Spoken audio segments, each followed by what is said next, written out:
जय श्री महाकाल दोस्तों बाबा बोले team Haridwar Mahakumbh video series में जो वीडियो लेकर आने वाली है वो एक ऐसे साधु का है जिनका आश्रम वृंदावन में है और साथ ही वे जूना अखाड़े के सचिव पद पर आसीन है, जिन्होंने हमें 4 आश्रम, 4 कर्म और 3 ऋणों के बारे में विस्तार से बताया है, इसलिए वीडियो को अंत तक जरूर देखिएगा। जय श्री महाकाल। आपका परिचय दीजिए हमें। मैं श्री पंचदर्शन जूना अखाड़े से सचिव हूँ और मेरा नाम श्री महंत पद्मानंद सरस्वती है और मेरा आश्रम बरसाने में है, छाता बरसाना रोड पर, जो कि हनुमान जी का मंदिर है और नागा संन्यास आश्रम के नाम से जानते हैं उस क्षेत्र में। ये मेरा आश्रम का परिचय है और अखाड़े का भी परिचय दिया है। बाबा, एक हर मनुष्य के जीवन में एक ऐसा क्षण आता है जब उन्हें आत्म साक्षात्कार होता है, उन्हें ज्ञान होता है, जिसमें हम कुछ मनुष्य होते हैं जो अपने पथ से भटक जाते हैं और कुछ मनुष्य होते हैं जो श्रेष्ठ तरफ चले जाते हैं। जैसे कि कहने का आशय से केवल इतना है कि बाबा, आप जो साधु वेश में आए, आपने इस जीवन को स्वीकार किया, तो इसके लिए कोई ऐसा मोड़ था आपके जीवन में या किसी गुरु का मार्गदर्शन था जिससे आपने इसने स्वीकार किया, इस रास्ते पर निकल चुक गया? देखिए, मेरे जीवन में न कोई मोड़ था और न ही मेरे जीवन में ऐसा कोई संकट था। हम पूर्व में अपने रास्ते पे चल रहे थे, उसी रास्ते को मैंने फिर चुना। कहते हैं संत बीज पलटे नहीं, होए संत का संत, ऊंच नीच ग्रह जा पड़े, युग बीते चाहे अनंत। जो पूर्व में संत थे वो आज भी संत हैं और आगे भी संत रहेंगे। और ये यात्रा कब तक चलेगी?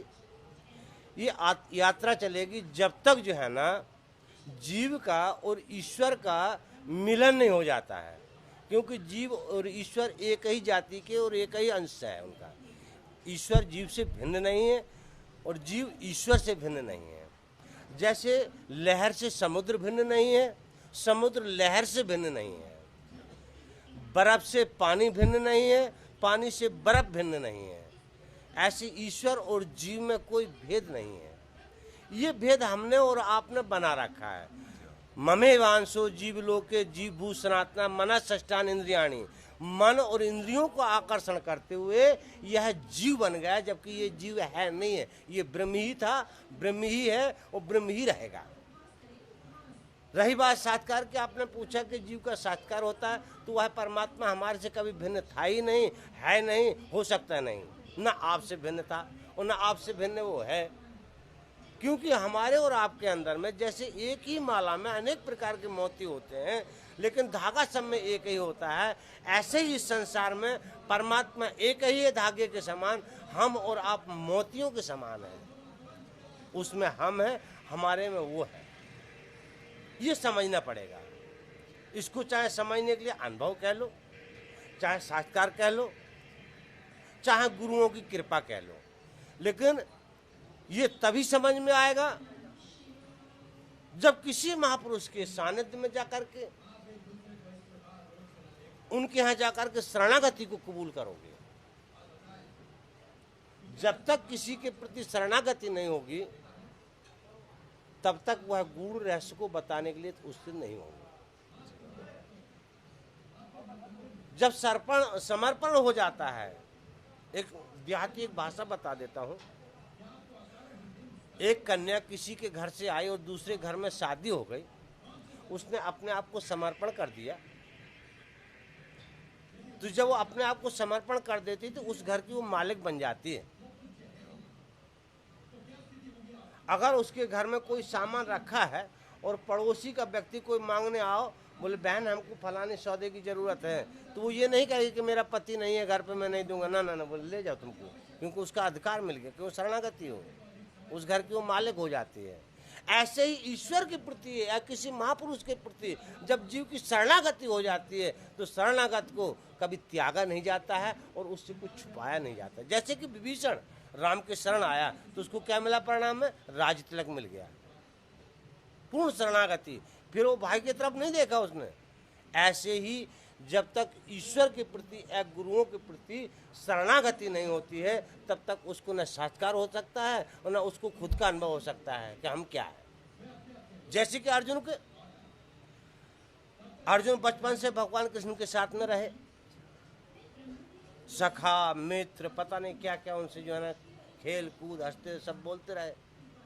लेकिन एक दिन ऐसी भीषण परिस्थिति आई कि अर्जुन को सारे रास्ते बंद होकर के अपना धनुष बाण को रखना पड़ा।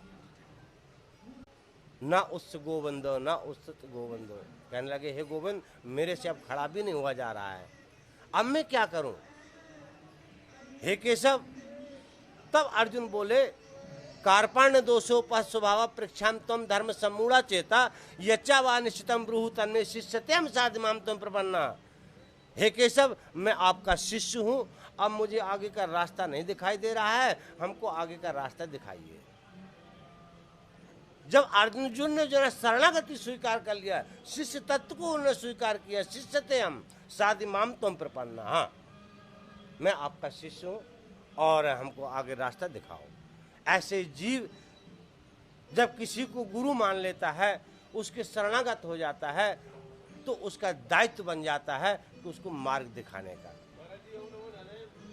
और जब उसका दायित्व बन जाता है तभी जो है ना वो उसको मार्ग दिखाता है, उस सतमार्ग पर लेकर के आता है। एंड में जब वो जो है ना सारे कर्मों को करते हुए नारायण सारे कर्मों को करते हुए भी जो है ना अनन्य भाव से चिंतन करता रहता है अर्जुन। अनन्यास चिंतयो मम प्रजना उपासते तेषाम निविक्तानाम योग क्षम बाह्यम। अनन्य भाव से खाते पीते चलते फिरते सोते जागते उठते बैठते जो ईश्वर का चिंतन करता है उसको अनन्य भाव कहते हैं।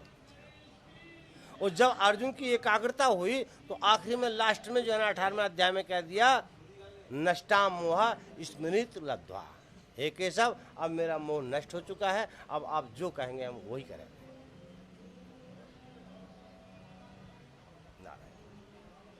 बाबा आपने गुरु की बारे में बताया, तो मैं आपसे एक प्रश्न पूछना चाहता हूँ कि जितनी शिष्य को गुरु की चाहत होती है, क्या गुरु को भी उतनी ही चाहत होती है शिष्य की?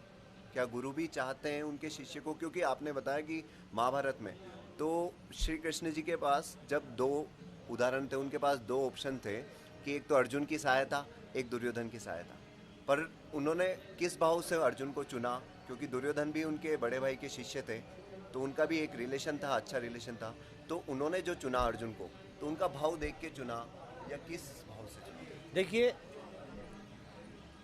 अर्जुन ने कोई चुनाव नहीं किया है ना।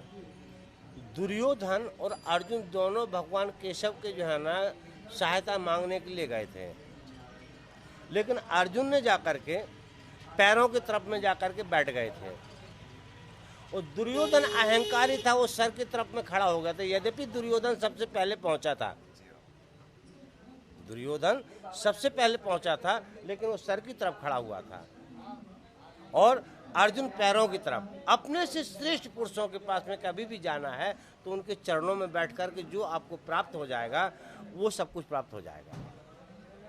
कैसे? एक उदाहरण है, ये गिलास है, इसमें दूध है और एक गिलास खाली है। खाली गिलास और इसको दोनों को बराबर रखे रहोगे तो दूध इसमें जाएगा नहीं। जब तक खाली गिलास नीचे नहीं होगा, भरा गिलास ऊपर नहीं होगा, तब तक उसमें दूध जाएगा नहीं। ऐसे हम किसी के पास अगर कुछ लेने के लिए आए तो उनके सानिध्य में नीचे बैठ कर के हमको प्राप्त हो सकता है। और अहंकार के कारण से अगर तो दुर्योधन के जैसे सराहने की तरफ बैठे रहोगे तो खाली उनके कांच ही हाथ लगेगा, कंचन नहीं। जब भगवान कृष्ण ने देखा, अरे अर्जुन तुम कब आ गए, तो पीछे से दुर्योधन बोल पड़ा, बोले केशव पहले मैं आया हूँ। अरे आप भी आए हैं? बोले हाँ। बोले मेरी तो दृष्टि पहले अर्जुन पे पड़ी। बोले नहीं मैं पहले आया हूँ। बोले अच्छा। बोले हाँ। तो बोले ठीक है। बोलो क्या चाहिए? बोले हम आपसे जो है ना महाभारत होने जा रहा है उसके लिए सहायता मांगने के लिए आए हम दोनों जने। बोले अच्छा। बोले हाँ।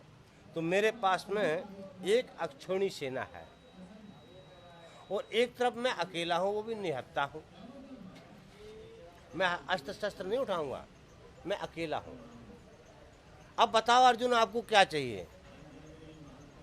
तो दुर्योधन फिर बोले नहीं, बोले केशव पहले मैं आया हूँ, पहला अधिकार मेरा है मांगने का, अर्जुन का तो बाद में है।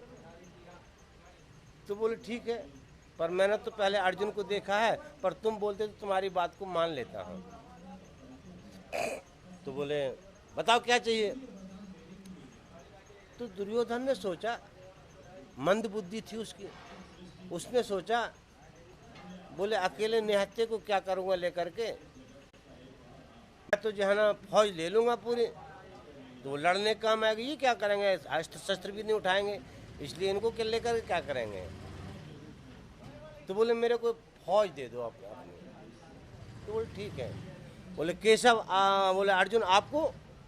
बोले महाराज मुझे तो आपकी ही आवश्यकता है, हमको अस्त्र शस्त्रों की और उनकी आवश्यकता नहीं है। जहाँ आप हैं, यत्र योगेश्वर कृष्ण तत्र पार धनुर्धरा तत्र श्री विजय विभूति ध्रुव नीतिर्मतीर्ममा। जहाँ केशव है वहीं विजय है, जहाँ सत्य है वहीं विजय है, और कृष्ण क्या है? सत्य का प्रतीक है, वह परमात्मा है, उसे अस्त्र शस्त्र की आवश्यकता नहीं पड़ती। उसने जन्म से ही पूतना को दूध पी करके ही मार दिया था, आकासुर बकासुर सबको मार, उनको अस्त्र शस्त्र की जरूरत नहीं है, वो स्वयं ही सब कुछ है। तो जो व्यक्ति लालच में जब जाता है तो वो फंस जाता है, और जब निस्वार्थ होकर के एक कृष्ण के शरण हो जाता है, एक कृष्ण को ही अपना मान लेता है, मेरा तो गिरधर गोपाल दूसरा न कोई है, मीरा ने भी कह दिया, मेरा तो गिरधर गोपाल दूसरा न कोई है, बस उसी की भगवान रक्षा करते हैं और वही सब कुछ है। इस प्रकार की शरणागति जब हो जाती है तो सब कुछ प्राप्त हो जाता है। ऐसे ही तीर्थ में महाकुंभ चल रहा है इस समय हरिद्वार में, लेकिन हमको लगता है कि जैसे महाकुंभ हुआ करते थे वैसी परिस्थिति नहीं है। ये तो ईश्वर की ही लीला है कि हमारा भारत क्या अन्य देश भी कोरोना की चपेट में है। ये ईश्वर की ही कुछ लीला हो सकती है, हम ये भी नहीं कह सकते हैं, क्योंकि उसके बगैर तो कोई पत्ता भी नहीं हिलता है, ये सब उसी की लीला है। लेकिन फिर भी संत जो है ना अपने मार्ग को दर्शाने के लिए अपने समूह के मार्ग में बैठे हैं और दर्शन भी दे रहे हैं और मार्ग भी दिखा रहे हैं। लेकिन दुर्भाग्य ये है कि बॉर्डरों पर गाड़ियां रोक दी जा रही हैं जो कि जनता ना आ सके और यहाँ भीड़ ना हो सके। हम परिस्थिति को देख करके हम उसका विरोध भी नहीं कर सकते कि उनका काम जायज़ है। अधिक भीड़ भी होना नुकसानकारक हो सकती है हमारे को, इसलिए हम इस चैनल के माध्यम से हरिद्वार के कुंभ मेला की सबको मनोकामना पूर्ण हो, हार्दिक शुभकामना हो, सब निरोगी हो, सब संपन्न हो, ऐसी में यहाँ से संदेश भेजते हुए सर्वे भवन्तु सुखिनः सर्वे सन्तु निरामयाः सर्वे भद्राणि पश्यन्तु माँ कश्चित् दुख भाग भवेत्। सब सुखी हो, सब संपन्न हो। जो आए हैं कुंभ मेले में उनको भी माँ गंगा सदैव अपना वात्सल्य दे, और जो नहीं आए अपने घर में बैठ कर के भी चिंतन जो करेंगे वो गंगा माई उनकी मनोकामना पूर्ण करेंगे। ऐसा जो मैं माया देवी शक्तिपीठ के माध्यम में बैठ के ऐसे में माता के चरणों में प्रार्थना करता हूँ कि हे माँ सबको देखना और सबको संपन्न करना, यही मेरी भी कामना है। ओम नमो नारायण। बाबा, हम अभी जिस जनरेशन में रह रहे हैं वहाँ जो हमने पहले सुने थे ग्रंथों में, शास्त्रों में हमने सुना आश्रम की महिमा होती थी। वो आश्रमों की महिमा के बारे में आप थोड़ा बताइए ताकि लोग जान सके इसके बारे में। देखो, आश्रमों की महिमा थी और है और रहेगी। वैसे तो सबसे बड़ा जो है ना गृहस्थ आश्रम है, वास्तविकता है। क्योंकि गृहस्थ आश्रम ही चारों आश्रमों का पालन कर रहा है, चाहे वो संन्यास आश्रम हो, चाहे वो वानप्रस्थ आश्रम हो, चाहे वो ब्रह्मचर्य आश्रम हो, और चाहे वो गृहस्थ आश्रम हो। 4 आश्रम है सनातन धर्म में। उन चारों धर्मों का जो प्रतिपाल कर रहा है वह है गृहस्थ आश्रम। आज सन्यासी अगर भिक्षा मांगने जाता है तो गृहस्थ से ही भिक्षा मांगता है, और यदि विद्यार्थी पढ़ रहा है तो उसके माँ बाप गृहस्थ मार्ग में है तो बच्चा गृहस्थ मार्ग में अपने माँ बाप से ही शिक्षा के लिए जो है ना पैसा पानी, जो भी फीस वगैरह देने के लिए वो भी गृहस्थी पालन कर रहा है।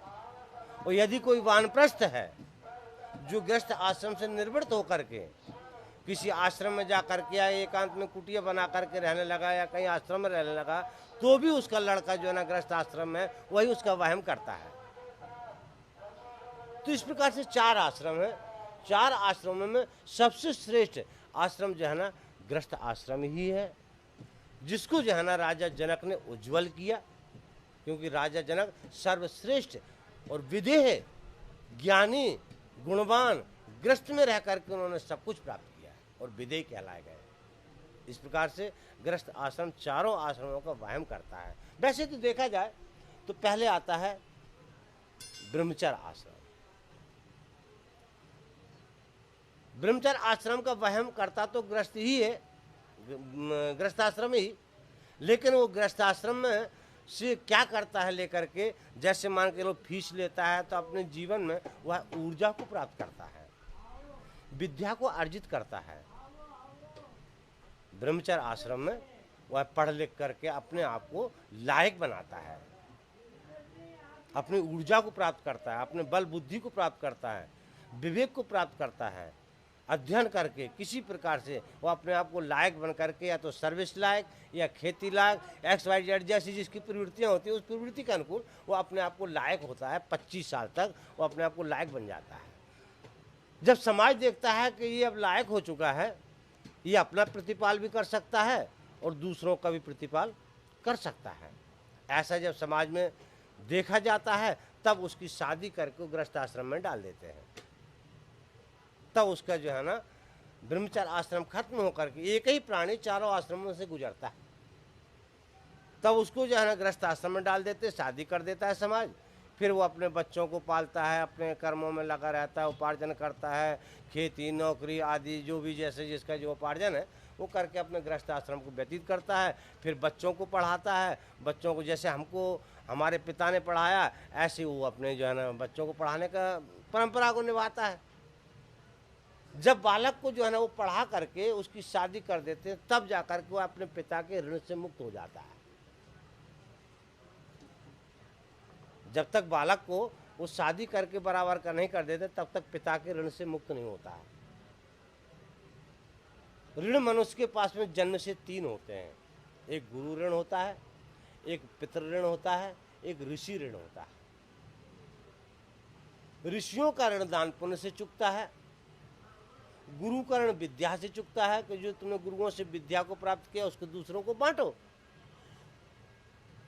जो तुमने गुरु लोगों से ज्ञान की प्राप्ति किया है उस ज्ञान को दूसरों में बांटो, ये गुरु का ऋण चुकता हो जाता है। और पिता का ऋण जब अपने पुत्र को बराबर करके उसकी शादी कर दे तो पिता का ऋण उनसे मुक्त हो जाता है। तब वो गृहस्थ आश्रम में जाकर के अपने को व्यतीत करता है। 50 के बाद में वो गृहस्थ आश्रम से धीरे धीरे धीरे निवृत्त हो जाता है और 60 साल पे उसको गृहस्थ आश्रम से निवृत्त ही हो जाता है।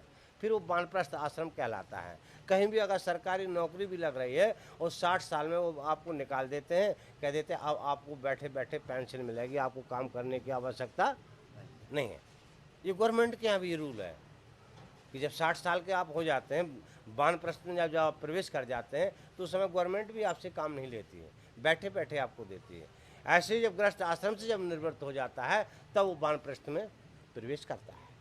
वानप्रस्थ में जो है ना सब पति पत्नी सहित दोनों संयम नियम, ईश्वर का चिंतन, कहीं कथा वार्ता, ऋषियों के आश्रम में सेवा करना और अध्ययन करना और जहाँ कथा वार्ता हो रही, जहाँ ऋषियों की चिंतन हो रहा है, जहाँ तत्ववेचन का ज्ञान हो रहा है, जहाँ अच्छे वेदांत चल रहा है, वहाँ जा कर के वो अपनी स्मृति को फिर जो है ना प्राप्त करते हैं कि मैंने संसार में सब कुछ देख लिया, अब हमको अगले का रास्ता देखना है।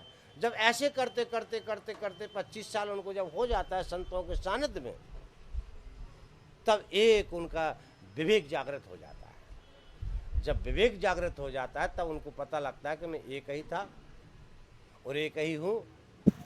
दोस्तों, उम्मीद करता हूँ कि ये वीडियो आप लोगों को पसंद आई होगी। वीडियो अधिक लंबी होने के कारण हमने इसे 2 भागों में बनाया है। पहला भाग आप देख चुके हैं और हम जल्द ही दूसरा भाग भी आप लोगों के लिए लेकर आ रहे हैं। इसलिए इस वीडियो को अपने परिवार वालों के साथ में जरूर शेयर कीजिएगा और चैनल को सब्सक्राइब करके जरूर जाइएगा। जय श्री महाकाल।